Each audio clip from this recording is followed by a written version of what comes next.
My name is Ketsia, and I'm part of the children's department here at Books and Books. Thank you all for joining us tonight, and thanks to our internet audience for tuning in with us. You're all in for a great treat for tonight, so you can keep up with our events online. And for those of you here, can pick up a calendar at the register so you can enjoy far more of our author events. Also, you can follow us on Twitter, Facebook, and on Instagram. For those of you online, if you would like to purchase a book and have it personalized by Miss Tavi Gevinson, call the number on your screen and we will ship it to you wherever you are in the U.S., free shipping. We look forward to hearing from you. So, when I first heard of Tavi Gevinson, I was intrigued about this young, savvy maverick and how she was able to weave a big name for herself. When Books and Books was told she was coming, I asked Bella, our new and stellar bookseller, about her. She instantly raved of how she knew all about her. So who am I to deny Bella the opportunity to introduce Miss Tavi Gevinson? So I pass my introduction baton to Miss Bella.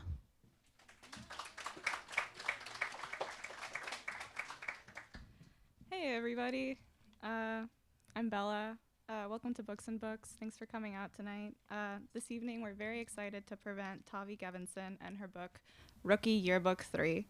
Tavi came to public attention in 2008 at the age of 11 when she created the widely acclaimed blog Style Rookie, which provided an eloquent and compelling commentary on fashion that resonated with people of all ages. By 2011, her focus shifted to include subjects such as pop culture and feminist discussion, which was reflected in the launch of the revolutionary online magazine Rookie, a publication that boasts distinctive writing and insightful articles, all through the unique, too often overlooked perspective of teenage girls. To commemorate the magazine's 3rd anniversary, she's published Rookie Yearbook 3, a compilation of some of the best content from the site that explores topics such as love, cures for love, girl-on-girl crime, open relationships, and standing for something, embracing our inner posers, and includes a slew of interviews with some of the most fascinating and prolific women today. So without any further ado, please join me in welcoming Tavi Gevinson.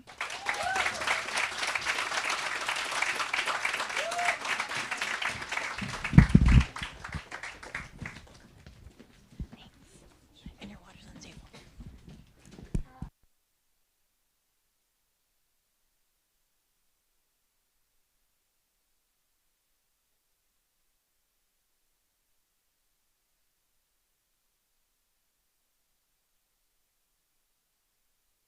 You're here. So that's how I feel a little bit.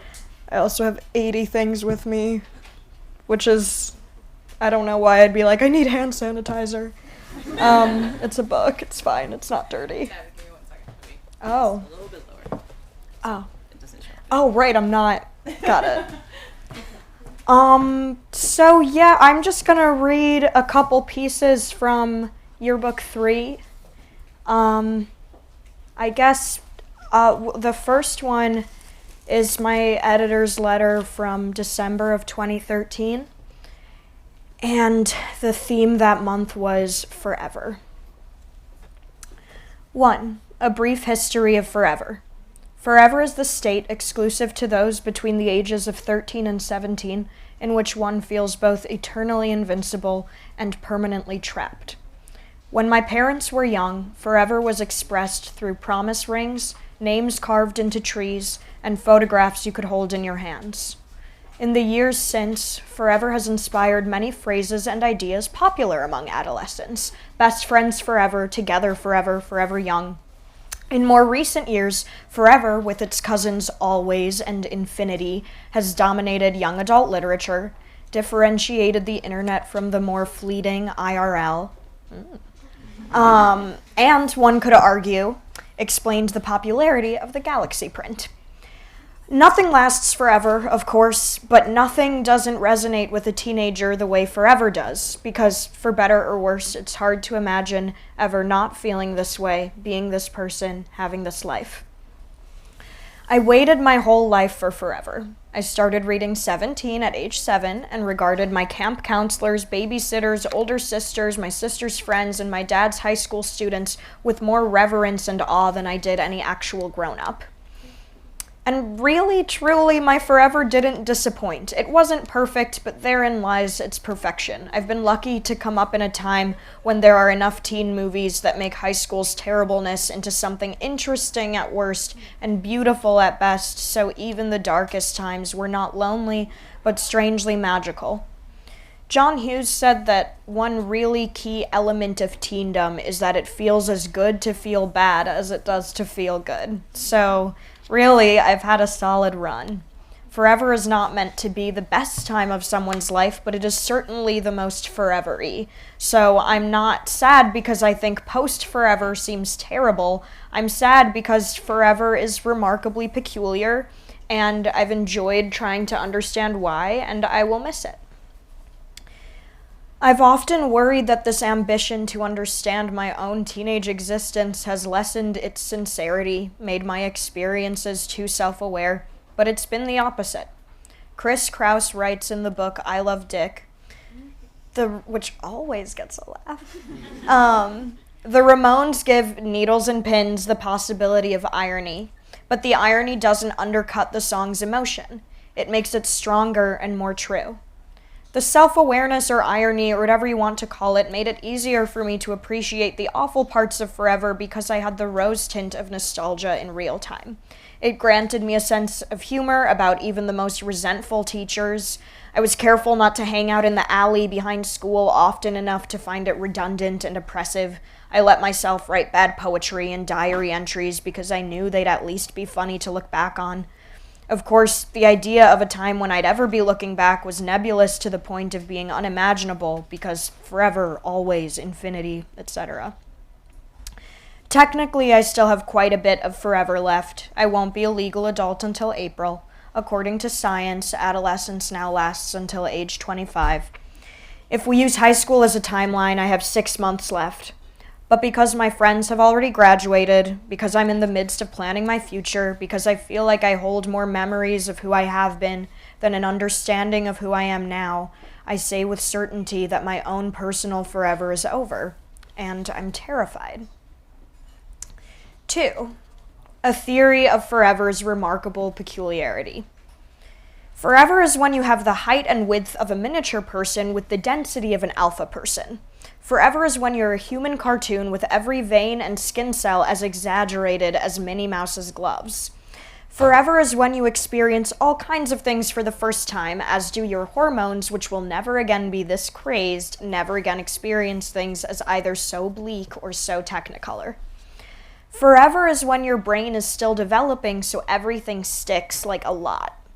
Forever is when you have tunnel vision because I have not yet understood that I are not the center of the world, so I grant myself permission to see things as though I am. I don't recommend it as a lifestyle, but there's something to be said for having this much time to just think about you, what you like, what you believe in, how you feel. When I asked Sofia Coppola why she continually writes movies about teenagers, she said, "It's a time when you're just focused on thinking about things. You're not distracted by your career, family.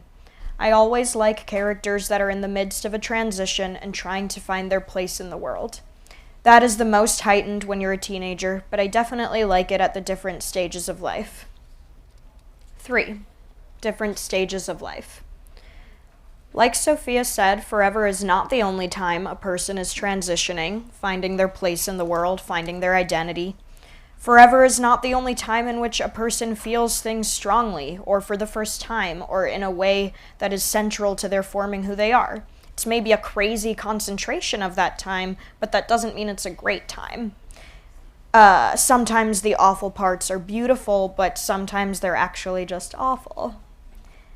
The good news is that most people's lives get better after forever. The bad news is that some people's lives don't, or they do, but those people become cold and bitter and nostalgic for forever, whether or not it was really worth pining for. Or, as Allison says in The Breakfast Club, when you grow up, your heart dies. One way to avoid killing your heart is to decide that you will spend your whole life growing up. I'm not saying we should aspire to the maturity level of the characters in Hot Tub Time Machine. I am suggesting we resist a life that looks in line graph form like it goes up and up and up, and then it stops, and then it levels out, and then it stays on that flat plane until death. I hope to live a life that goes up and up and up until the end, with the inevitable dip here and there. I hope to continue to learn and change. Coveting youth also needs to be dealt with. I'm not afraid of being old, I'm afraid of being old, which for some reason appears to be an inherent part of being old because the examples out there of adults who aren't trying to turn back time are few and far between. But a fear of aging turns every second into your enemy. It means that your worst nightmare is constantly coming true, unless you choose to die, which is a terrible choice to make. I generally like life. It lets me do things like eat good food, watch TV, and have friends, so I'd hate to have a bitter relationship with it, or to hide from it, or to dread it. I'd rather not romanticize a lack of knowledge. I'd rather be a wizard, or a mad scientist, or a walking encyclopedia. I'd rather get on with things than spend every day super pissed that we haven't figured out time travel. Finally, it's important to take time to mourn forever. I know this doesn't have to be so tragic. I know I don't actually want to stay in this place. But to effectively move on, I have to effectively wrap things up. Because I don't want to long for forever in small, unhealthy ways later, I have to honor it in big, creative ways now. Reflecting and archiving is not the same as dwelling on the past. It is not anti-living, but a part of life, even a crucial one. We do this to highlight one thing above others so that a special moment can take up more space in our brains than an inconsequential one, so that by plain math, our personal worlds contain more good things and fewer bad ones, or more interesting things and fewer blah ones, since you have to record the bad too. Like I said, forever is not about being the best years of your life, just the most forever-y. This part is long. This is where grieving period. I remember learning in 8th grade that you could be alone without being lonely, and enjoying many nights of watching Freaks and Geeks in my parents' bed, collage making materials at hand, soft yellow light coming from the lamp on the floor in the corner. I remember sitting in social studies with the lights out and a movie on the projector. The boy I liked sat right at the front, backlit against a bright screen, so although he was turned around and facing in my direction, I couldn't tell if his eyes were looking at me or not, and this still drives me nuts. I remember being in a play freshman year that brought an unexpected group of people together, prompting the yes, Breakfast Club question of, will we all still talk to each other in the halls on Monday? We didn't really, but that turned out to be okay. We helped one another change, and then we moved on. I remember sleepovers with Ella, the shadows in her family's white guest room as we lay on our backs, able to share secrets only when staring up at the ceiling. I remember a family trip where my two tools of escape were a mixtape called Tomorrow I'll Be 16 and a novel called Girl. I remember the school's music festival, knowing deep down that it was hopelessly lame, but reveling in the opportunity to feel part of the pimply, heaving organism of the student body as it moshed in the cafeteria to a band that may or may not have actually been any good. I remember twirling Emily to the Pixies' Where Is My Mind that night, and letting go upon realizing that she was like Angela and I was like Rayanne from My So-Called Life, this comparison generously heightened by Emily's floral dress and red hair. I remember walking home from school with Amelia, asking her about that boy I still liked, excited by the realization that I was like Angela and she was like Rayanne, this comparison generously heightened by Amelia's colorful wardrobe and impossible charm. I remember meeting Claire. She was a lot nicer than she had been that time I followed her into school before first period, drawn to her Doc Martens and teal hair, only to be met by a suspicious scowl. We realized we liked the same music and disliked the same people. A few weeks later, we'd visit a psychic to learn about our futures. I remember sitting in biology and imagining myself getting a hall pass, suddenly looking like Audrey Horne from Twin Peaks, and tracking down that boy I still liked. I remember going to his house a few months later and watching a reality show about a rifle competition. Things did not work out. But I got what I wanted out of it, which was a deeply emotional experience with the song 13 by Big Star. I remember the way Chicago looks from the top of an Oak Park parking garage, a cluster of Lego buildings against a sky orange from the city lights, a soundtrack of gossip between two kids I only kind of knew but had already decided I really liked. I remember sophomore year sitting on the walking bridge over the Eisenhower the night Claire told me everything.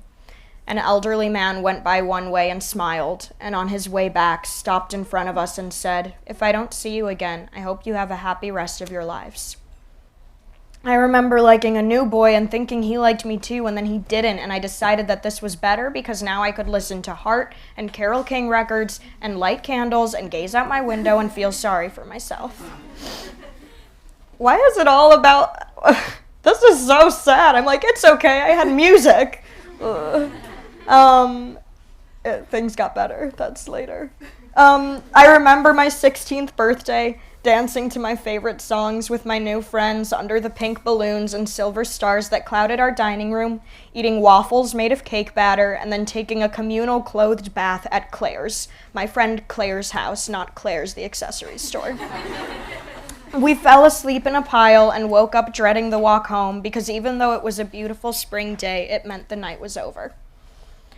I remember when Petra visited me with her camera and I realized just how special the suburbs could be. I remember Anne's birthday when we went to the cemetery, a wacky adventure for a bunch of people who are too young to realize that they'll end up there too.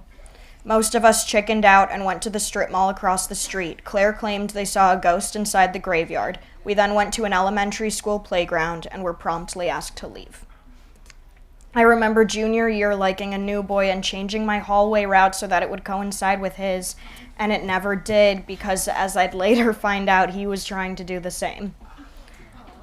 Exactly. I remember I just said that. I remember walking down Anne and Lizzie's alley with Galaxy 500's Here She Comes Now on my headphones, each garage's sensor light going on in sync with the song as I went past.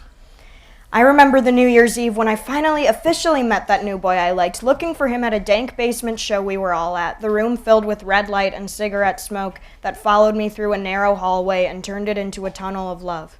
He stood alone in the crowded room at the tunnel's end. His conversation starter was, "If you got married and your husband went bald, would you be mad?" I said no, just in case we ever got married or whatever. I remember the roller rink on Claire's birthday and Anne's roof on Siobhan's. I leaned against Anne's lipstick-covered mirror and smiled as everyone sang along to Satellite of Love by Lou Reed. They would all graduate weeks later. I remember seeing Petra in Toronto a few weeks ago, listening to all our favorite songs and crying on a mattress in the center of her living room because we could feel the end. She gave me a book of her photos of me and of our time together throughout my adolescence. The cover reads, "Nothing lasts forever." We woke up the next day and learned that Lou Reed had died that morning. I came home and wrote this. I don't remember prom or homecoming. I don't remember being very involved in my school's community or extracurriculars after freshman year. But I do remember rookie prom and other rookie events and all these amazing gatherings of the kinds of people I would love to populate a school with.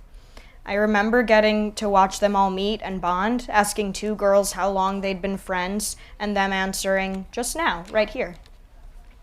Since I started this thing, lots of people have asked me if I feel like I lead a double life, but my rookie memories have fit in so seamlessly with all the others described here, and I feel incredibly lucky for that. Thank you so much for reading our website and our books, for supporting us, for coming to our events. Thank you for creating the most inspiring community. Thank you for being part of my forever and part of one another's. And I know this one doesn't end here.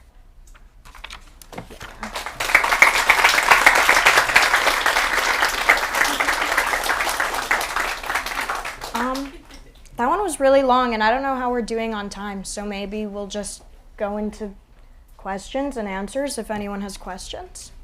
You're good on time. Questions? Cool. Anything you want to know? Kind of. How old were you when I first read about you? Was it in Vogue or W? You got a lot of buzz. I missed your introduction. I'm sorry. That's okay. But I want to know how old you were. Well, I'm 19 now, and when I was younger and I started my fashion blog, I was about to turn 12. Well, I love it.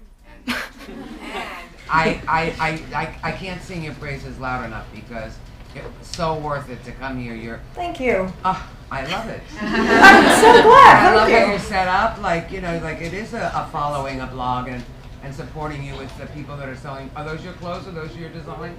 No. Well, good for Mitchell or whoever, coordinate that. Yes. Look who came out to see you. I think it's great. I agree. It's all about you. Oh, thank you. Anyone else want to compliment me? What would you say is the difference between wanting to do something and talking about it, and committing and throwing yourself into any kind of project? In case you didn't hear, the question was what's the difference between wanting to do something and talking about it and then throwing yourself into it. I feel like you kind of, a lot of the writing that I do is about writing. I have note cards and I'll do life flashcards. I'll do an issue I'm having on one side and then I have to let my logical brain take over, and writing it out helps. So I'll be like, I'm scared to write. And then on the other side, I'm just like, you're just sitting at a computer. It's not scary. But creative block is very real. I guess you have to let yourself work through those fears, and then you kind of, I don't know, I find that I just get antsy after. I feel stupid for saying I'm working on this essay for months and not doing it. I guess the shame and guilt kicks in, and then you just kind of have to. But I feel the longer you build it up, the harder it is. And you just kind of have to, I'm just gonna share, I was reading something that Anne Lamott wrote, and she included, this quotation from E.L. Doctorow about writing, where he said, it's like driving at night with the headlights on. You can only see a little ways ahead of you, but you can make the whole journey that way. So the idea of starting a project is really overwhelming, but you really can't control where it'll end up. You can only do anything one day at a time. So let shame and guilt kick in, and then you'll do it. Hi. Hey, I wanted to know what you thought about this generation's I don't know how to say it, but what do you think about how important technology has become to us? Because I know a lot of elders kind of just see the bad in it, but Yeah. seeing as you kind of popularized yourself through the internet, what are your thoughts on the technological generation? Actually, funny you should ask, because today on Rookie, the website, there's a thing about this where I checked before I got here. Oh. It's so cool. I'm glad you liked it. Yeah, one of our writers was like, I'm so tired of all these articles that are teen dies because of the internet. That was a horrible way of simplifying it. Horrible things happen, yes. And I do think there's probably an issue with attention span, and I've had to make sure that I don't check my phone as soon as I wake up or right before I go to bed, because then I feel that's my first and last interaction with the world, and it's I don't think that's good. But for the I don't know. It's not just that the internet is how I got my work out there. It's that was my work, cultivating this community, and I didn't realize that I liked writing until I had been keeping a blog for a few years, and I was like, oh, I've been doing it every day.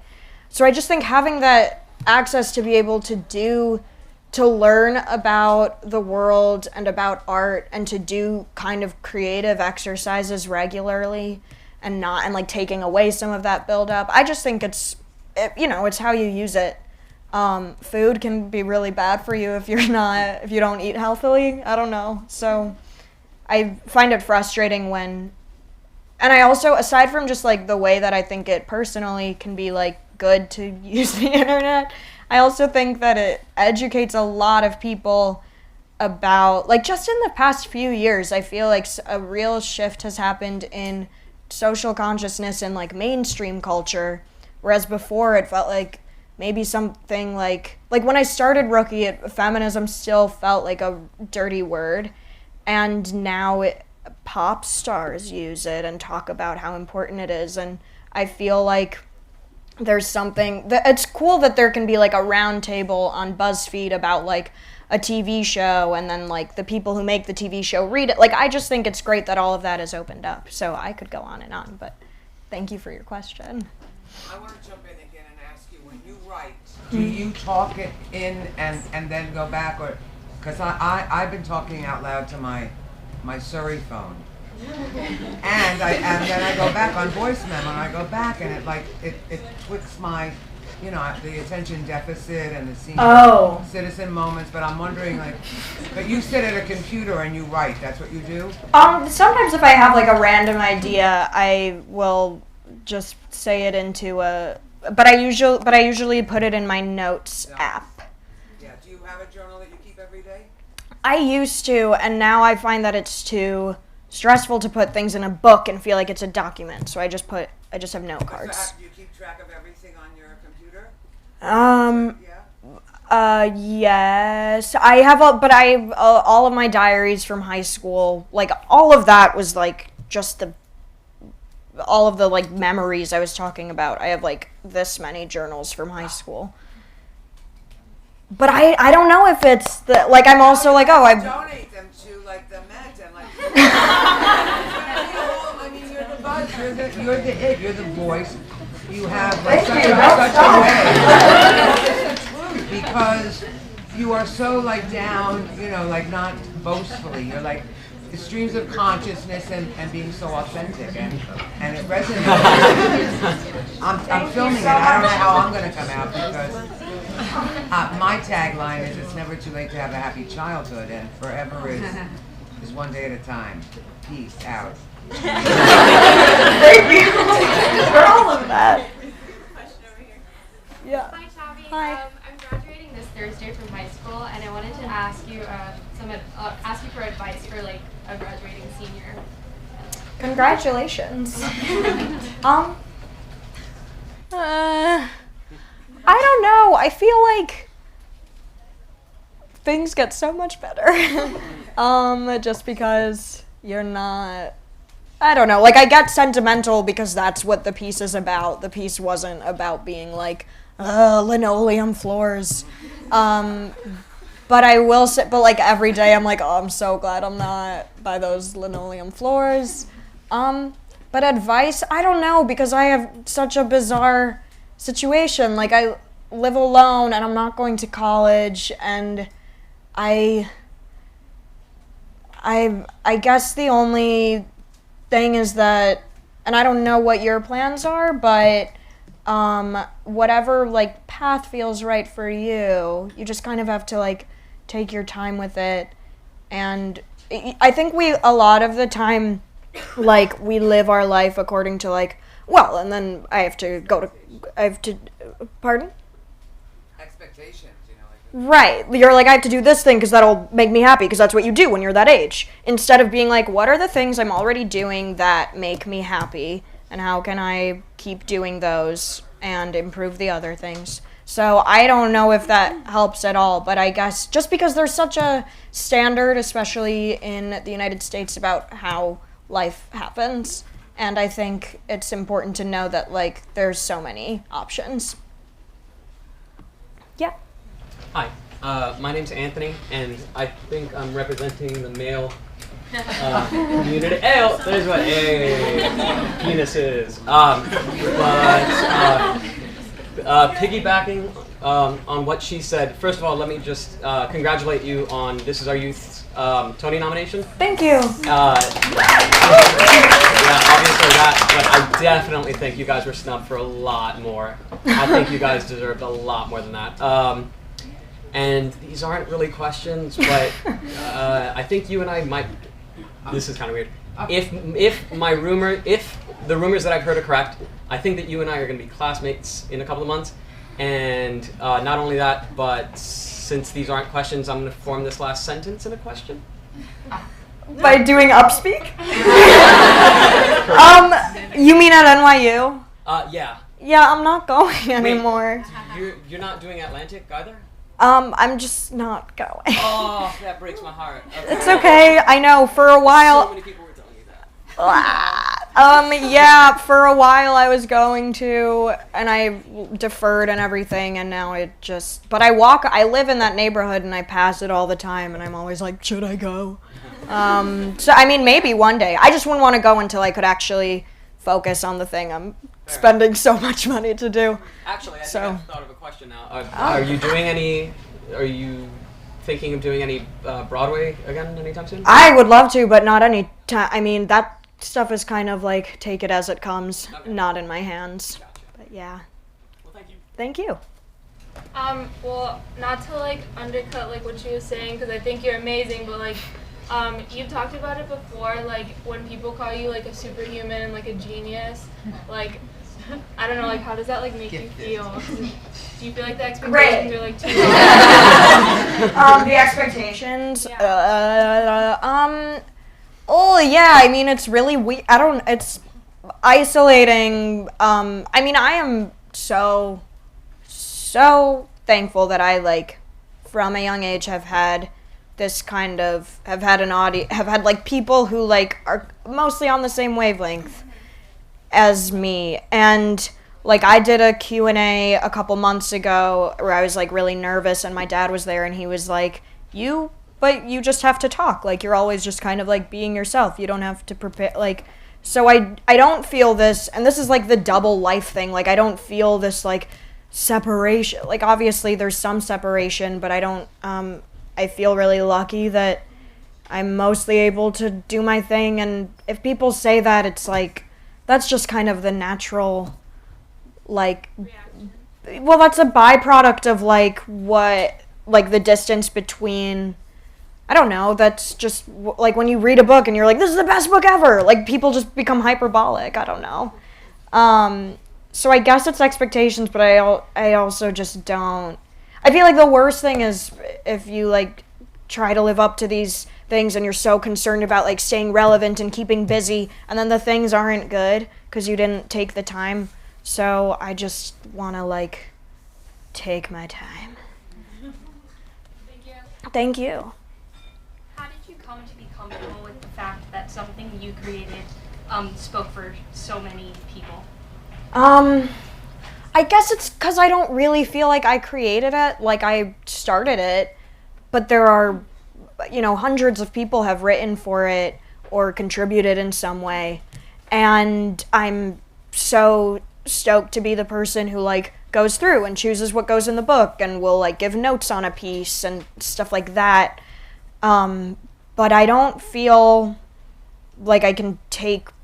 I'm not just trying to, like, be modest, but, like, I'm super proud of it, but I also don't... I guess some of the pressure is alleviated because it's not... I don't feel like we're saying, like, this is a Bible. We're saying, like, these are a lot of different people's points of view, and you can kind of pick what resonates with you, and yeah. But good question. Thank you. I feel like as people, we go through so many different funks of emotions, and I find it hard to find clarity, but how do you as a person find clarity when you go through so many different waves of feelings? Really boring. Like, really the antidote to all of this, like, intense feeling I was, like, talking about. I do yoga and I go to therapy. So those are really boring, but I also don't think there are, like, cool creative ways to, like, be healthy and be stable. Like, I don't know, but I think writing does always help, and I always resist it because, again, there's, like, this pressure, and it's like the comforting thought about writing is that you're like, I'll get the final word. But then you're like, what if I can't find the right word, or it's bad, but what does bad mean? You're just trying to express yourself and, like, stay with the headlights, like they were saying. So I find that writing, I wish this weren't true because it is such a pain in the ass to do and to like discipline yourself, but writing is kind of like what gets me out of the woods a lot. And then also that, I don't know, the other, something like yoga is just like, oh yeah, I'm like an animal. These aren't, my brain is part of my body. These aren't these like crazy ideas that I can't solve. Like, yeah. Yeah. How do you determine what to write, and how do you determine like how to live your life? How do I determine how to write, and how do I determine how to live my life?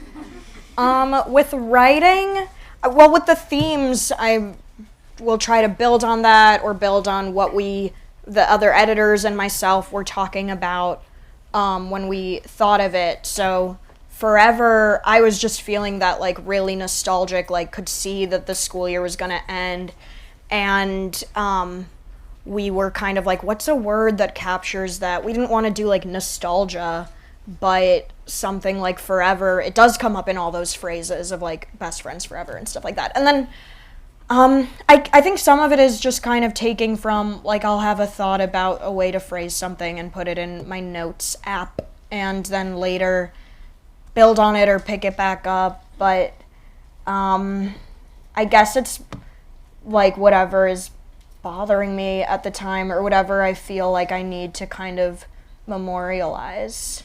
Or just like if I listen to an album and I just love it and I have a lot of thought, it's like whatever kind of inspires me. And how to live my life? I don't know. I mean, I think I feel really lucky because we just, first of all, we just got an office for Rookie, which we never had before, and that, yeah. And that is really great because I started it from my bed. And like, it's nice to like go to a place and work with other people, and for my kind of, even though I'm looking for editing things and making those kinds of notes, for my like daily work to be reading these really affirming articles, and like that's just like that's like self-help. So I don't know if that's like how I learned how to live my life. I don't know. I feel like you'd know if something is right or if you need to stop doing, hanging out with a certain person or any of that stuff. Sure. We were just discussing your interview with Lord in Ricky, your book, and how you say that there's this part where when men usually interview young musicians, how they'll be like, she ties her Converse, or like just weird stuff like that. Right. And I feel like you've been championing like young girls, you and all the other Rookie girls. I feel like you guys always like champion young girls' feelings and make everyone feel like our feelings are valid. And I was just wondering how, like, from crazy worlds of like fashion to like now as a writer, like what do you think are the biggest misconceptions that we as like teenage girls get, or maybe just you as like an editor, a young editor, or a young fashion blogger? Well, the biggest misconception of teenage girls, thank you for saying all of that, by the way. I guess what I encounter professionally, although I feel it, it's not like I'm working at a publication run by like old men, so I don't really have to, and like obviously our book editors support us, so I don't feel like I'm facing adversity in that way, but I find that there's just I feel like the biggest misconception is just that a lot of people come to work or opinions of teenage girls with like a sense of doubt and disbelief. Like I've noticed that when I'm around adults in some kind of professional setting and I make a joke where I'm being facetious, they think I'm being serious. And they think I'm actually being like dumb and gross or something. And I think it's just like, I don't know, I think when you get older, you flatter yourself by thinking that you know more than you did when you were younger, which you do in some ways, but so it's natural to be like, young people don't know what they're talking about. And then there's also just kind of like, sexism is a thing that exists and causes people to kind of doubt how much agency a woman has. Or, I mean, when I first started my blog, the first press there was about it was like, she's getting help from her parents, or like, she's actually an old man. I am, by the way. So but I feel like that's changing. I feel like there are maybe, yeah, but yeah. Just super quick, like I loved doing This Is Our Youth. I actually Thank used you. one of the monologues for my auditions. Which one? The one that she's talking to, I always forget the guy's name because I did it like a while ago, to the guy about how she's like done with like all of his stuff, and she's like telling him like she's like over him. You know what I mean? That one, but I did it like a while ago. Oh. But yeah, just what tip do you have for blog writers? I don't know what the technical term would be for a blog human. Yes. I find that I feel like there's always there isn't really, this was advice for bloggers. I find that there's just not really a formula. Like, I'm drawn to writing on a variety of subjects so long as the person writing about it really cares about it.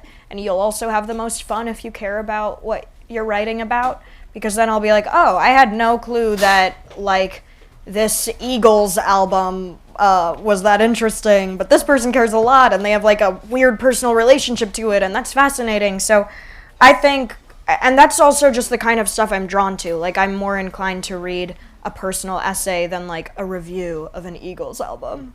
But I guess that's just, I feel like you just can't go wrong if you're writing about what you care about. Because at least then at the end of it, like, you said what you had to say. So, yeah. With all the talk about like people talking about feminism now and people talking out about it, do you think some people are getting the wrong idea of it? The wrong idea of feminism? I mean, it is kind of scary to see something thrown around in a way that can be watered down.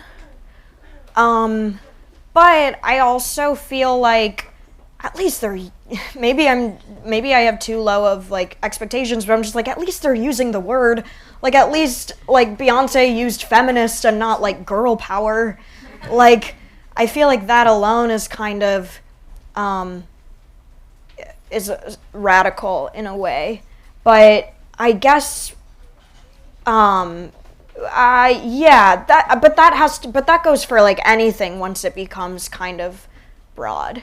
And hopefully people are like literate enough that they don't take everything at face value and they research things. I don't know. I mean, I'm not like the authority, but yeah, good question. Yeah.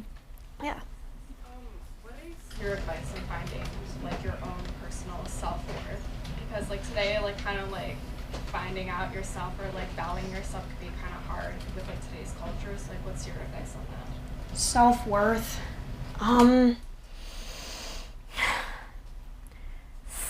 I would say it's like an equation. If you think of like every day as an equation, or like your cultural intake as an equation, or the friends you're hanging out with, it's like take out the things that can detract from your self-worth, or the things that, like you were saying, like in today's culture, it's hard. That's why I don't read certain magazines, or like watch certain TV, or read certain websites. Like, there's no, it's just like the human condition, just like existing is already, it's so confusing, and so then to expose yourself in a way to other like messages that are really harmful, which, not that you can always control it, but I think that you kind of have to cut those things out. Like, I'm like, reality TV, guilty pleasure, but I also think like you end up internalizing, I don't know. But I mean, you can like be the judge of what makes you feel like your self-worth is going down. And I also feel like for me, like I don't feel super like confident. I don't feel awesome, but I feel like I have self-respect.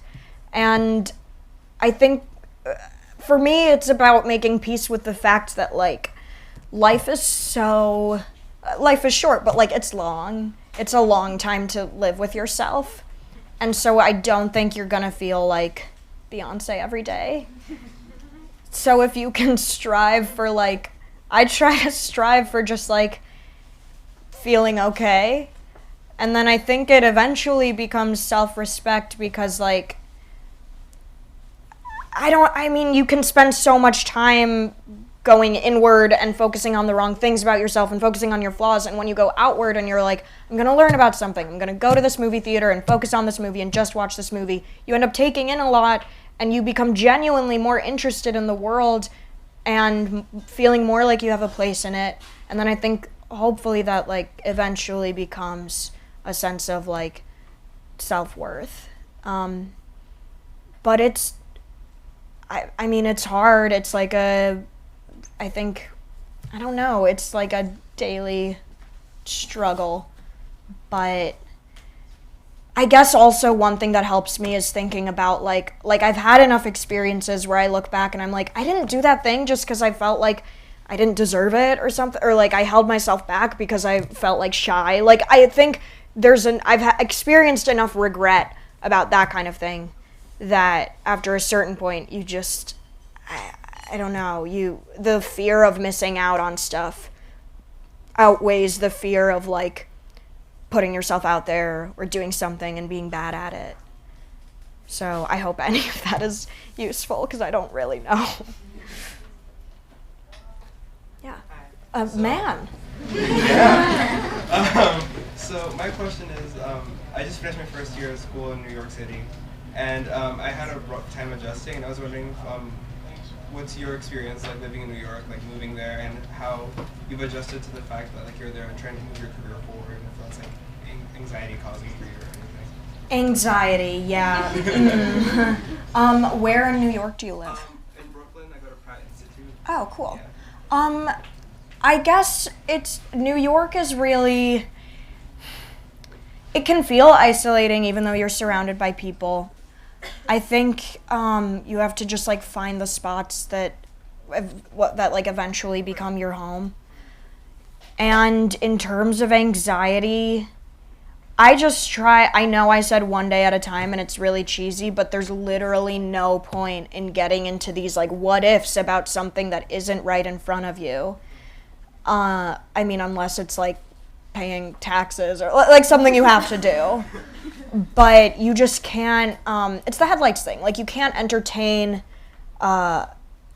these like big picture, I think you can have goals and try to motivate yourself, but if you can, like I live alone and I feel, like I really like living alone, but I also, living in New York can feel lonely. So I try to fill that time with like taking things in and listening to podcasts and interviews and reading and watching good TV and stuff like that. So, and then that way, even if I feel like I'm being kind of idle, I'm still like learning, and that's really worth something.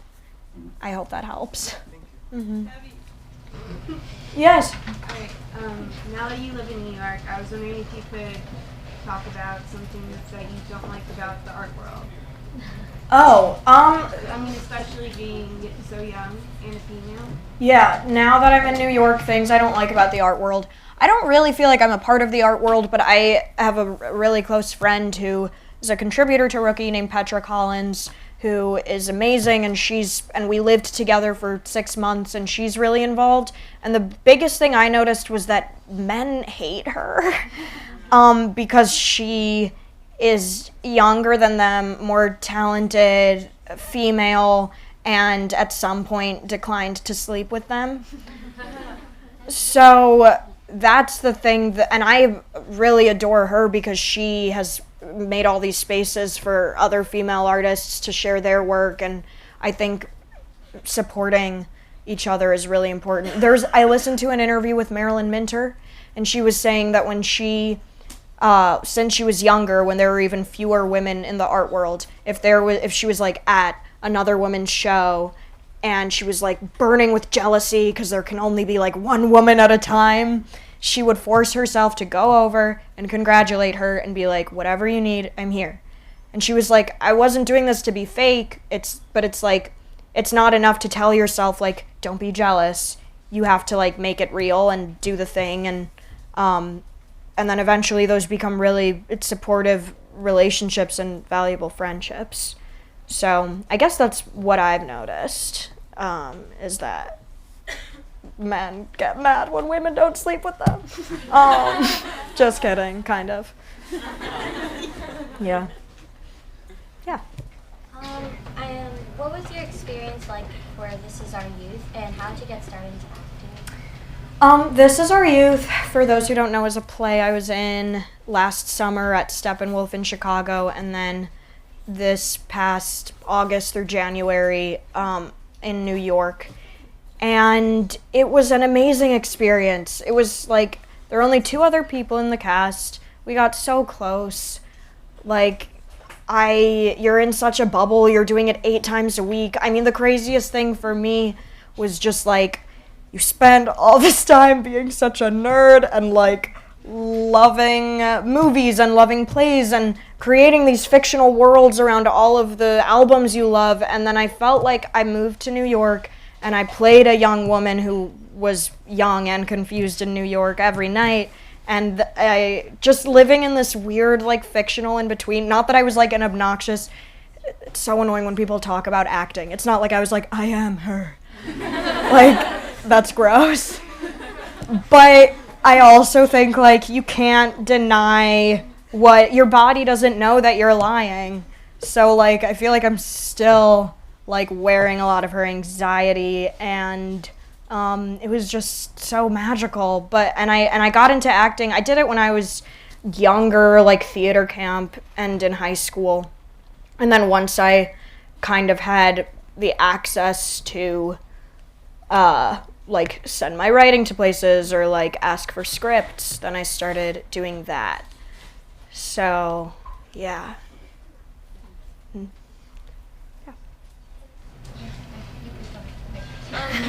So I was just wondering, like, what are some of like your favorite artists, like in terms of like musicians or like writers? Some of my favorite artists, musicians, and writers. Right now, I mean, so many. Writing-wise, I just read a really good essay by Zadie Smith about joy that is a really good antidote to this forever essay, because she talks about joy versus pleasure, and joy being those kinds of like euphoric, very teenage bursts, and pleasure being something like sustainable. And I love all of her essays. I haven't read any of her fiction, but Zadie Smith is one. And a musician I really like. I've been listening a lot to Charlie XCX. I mean, I know we all have. But her new album and that first album is so good and did not get its due, I feel. So, yeah, she's just cool. She did something for Yearbook 4. So I'm really excited for you to see that. Take one more question. One more? Oh, will you pick someone back there? Because now I've made eye contact with all of them and I feel bad. Okay, hi, Jen. Hi. So we already mentioned This Is Our Youth and whatnot, and obviously now with rookie work coming out. Have you ever thought of like delving into fiction or playwriting or children's books or something like that? Yeah, I have, in my apartment, I have a library card catalog, and one of them is just like horrible social things that have happened, where I'm like, one day this will be less horrible because it'll be like a screenplay or something.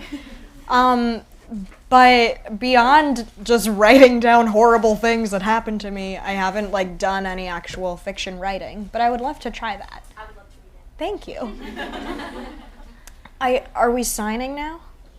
Okay. In case you're not waiting in line, thank you so much for coming. This is really great. Thank you. Sure. Okay, well, okay, so, wait, it's working for the signing. Oh, thank you all for the internet audience. Hopefully, just know that we will ship to you for free during the broadcast. So if you'd like a signed copy, call us in. For those of you who are here, we are going to exit this way because the signing will be on the other room. So please exit through the cafe, make a left, and then you're going to make another left. If you have not purchased the book and you would like to, make a right, and it will be this way. You'll go, and behind each of the counters is the book. So if you need to purchase, thank you and have a good night.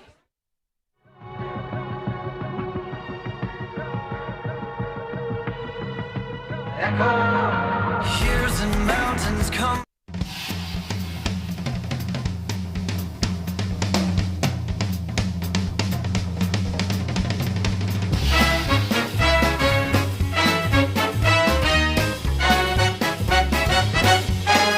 Ooh, baby, I've been missing you for weeks. I said, baby, I've been missing you.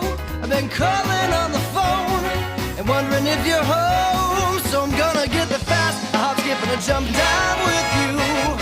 A hop, skip and a jump and I'm there. A hop, skip and a jump, baby. We've been far apart for too long, baby. We've been far apart, and I'm worried that you'll find someone else is on your mind. So I'm gonna get the fast hop, skip and a jump down with you. I'm skipping a jump and I'm there. I'm skipping a jump.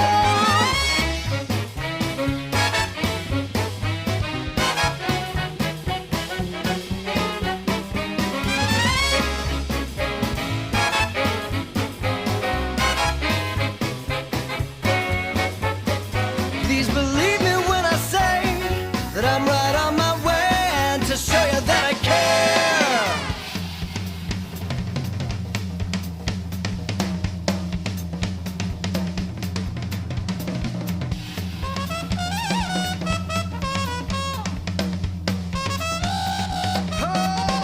Hop, skip and a jump. Hop, skip and a jump. Hop, skip and a jump.